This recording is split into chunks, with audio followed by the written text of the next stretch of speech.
And once hot water starts flowing normally again, your reset is complete and the system is back to working as it should, resetting an A.O. Smith water heater is often the quickest way to fix heating issues caused by power outages, overheating, or temporary control faults. If the reset button trips repeatedly, that's a sign of an underlying issue.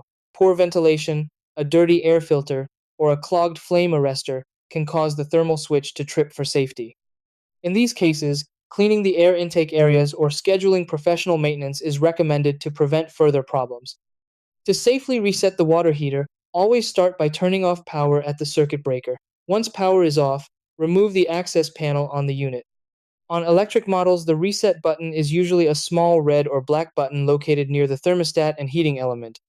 On gas models, it's typically found near the gas control valve or burner assembly and may be labeled reset or reignite. Press and hold the reset button for a few seconds until you hear or feel a click. That click confirms the thermal safety switch has reset. After that, replace the access panel, restore power at the breaker, and monitor the heater to ensure it begins heating water properly. Using the reset button is a safe first step when you have no hot water or inconsistent heating. For long-term reliability, regular maintenance like tank flushing and anode rod inspection can significantly extend your water heater's lifespan and efficiency.